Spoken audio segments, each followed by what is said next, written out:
सभी बच्चों से गुड मॉर्निंग। आज कक्षा 9 के बच्चों का टर्न है, जिसमें पढ़ाएंगे पाठ 2, विषय भूगोल है। पाठ 2 भारत का भौतिक स्वरूप। भारत का भौतिक स्वरूप। भौतिक स्वरूप का मतलब है कि जो प्रकृति द्वारा बनाया गया है, प्रकृति ने हमको बनाकर कैसा दिया है, उसके बाद मनुष्य ने उसमें क्या परिवर्तन किया।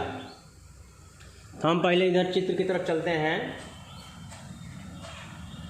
कि शुरुआती दौर में जो पूरा विश्व है वो इस टाइप में था। बीच में टेथिस सागर था, ऊपरी भाग में अंगारा भूमि के नाम से जाना जाता था और दक्षिणी भाग में गोंडवाना भूमि के नाम से जाना जाता था। यानी पूरी पृथ्वी में ऊपर साइड में भूमि थी, उत्तर साइड में, दक्षिण साइड में भूमि थी और बीच में लहराता हुआ सागर था। लेकिन बहुत समय के बाद, लाखों करोड़ों वर्षों के बाद, प्लेटों के टकराव से, दबाव से, परिवर्तन से, अन्य कारणों से आमूलचूल परिवर्तन हुआ और दबाव के कारण ये दोनों भूमियाँ दब गईं और परिवर्तन हो गया। परिवर्तन होने के फलस्वरूप बीच में बड़े बड़े पर्वत, हिमालय पर्वत जैसे बड़े बड़े पर्वतों का उभार हो गया और उत्तर साइड में और नीचे साइड में गहराई बढ़ गई।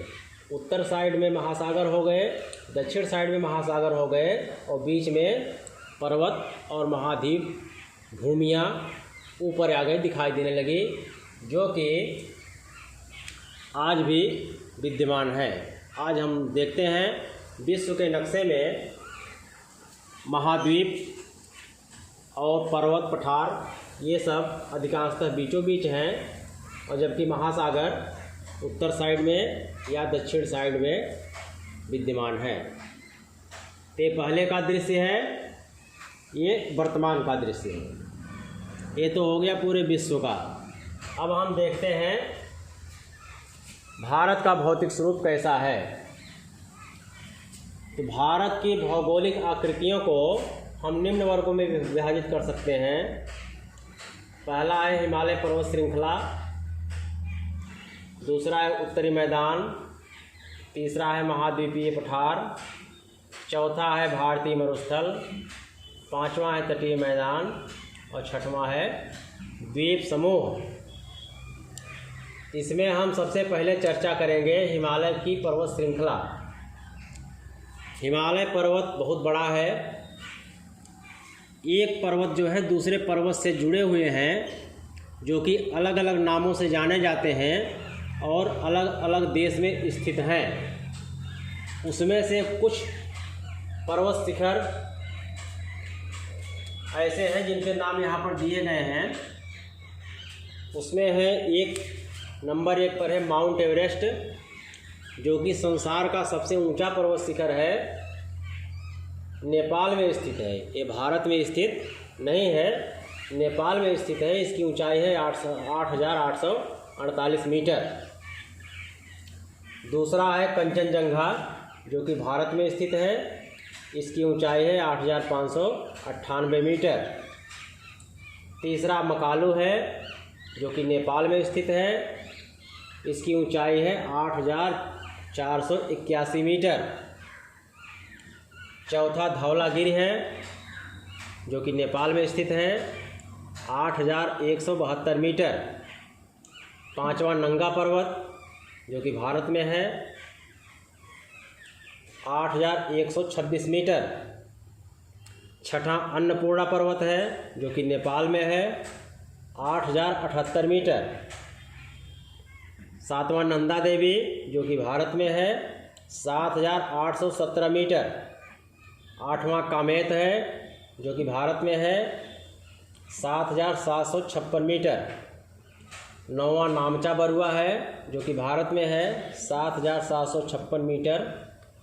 और 10वां गुरला मानधाता है जो कि नेपाल में है 7,728 मीटर। ये सभी हिमालय के ऊंचे शिखर हैं जो कि नामी गिरामी हैं, और छोटे मोटे ऊंचे शिखर बहुत हैं, सैकड़ों की संख्या में, हज़ारों की संख्या में। ये ऐसे हैं जो प्रचलित हैं, अधिकांशतः ये किताबों में आपको मिल जाएंगे, आपकी किताब में भी दिया गया है। दूसरे नंबर पर है उत्तरी मैदान। ये उत्तरी मैदान ख़ास तौर से नदियों द्वारा लाई गई मिट्टी से तैयार किए गए हैं, जैसे गंगा, यमुना, सिंधु। इन नदियों के माध्यम से या इन नदियों की शाखाओं के माध्यम से जो भूमि तैयार है उत्तर के मैदान में, उसको हम उत्तरी मैदान कहते हैं, जो कि हमारे भारत में मध्य प्रदेश के उत्तर साइड में ही फैला हुआ है। पूरा जम्मू कश्मीर को छोड़ करके उधर पर्वतीय क्षेत्र आ जाता है, इधर उत्तर प्रदेश, बिहार, बंगाल तक पूरा फैला हुआ है। ये उत्तरी मैदान हो गया। महाद्वीपीय पठार हमारा मध्य प्रदेश से लेकर के पूरा दक्षिण भारत तक चला जाता है। भारतीय मरुस्थल, ये मरुस्थल ख़ास तौर से हमारे राजस्थान में है। तटीय मैदान, हमारे देश का बहुत बड़ा हिस्सा तटीय मैदान के अंतर्गत आता है, जो कि गुजरात से चालू होता है। गुजरात, महाराष्ट्र, गोवा, कर्नाटक, केरल, तमिलनाडु, आंध्र प्रदेश, तेलंगाना, उड़ीसा और पश्चिम बंगाल, ये सब जो है तटीय इलाके में आते हैं और समुद्र की सीमा से बिल्कुल लगे हुए हैं। छठवां है द्वीप समूह। हमारे देश में 2 द्वीप समूह हैं, एक है लक्षद्वीप, दूसरा है अंडमान निकोबार द्वीप समूह, जिसमें से एक में अंडमान निकोबार में कुल 204 द्वीप हैं और लक्षद्वीप में 43 द्वीप हैं। दोनों मिला करके हमारे भारत में कुल 247 द्वीप हैं। ये है भारत की भौगोलिक आकृतियाँ।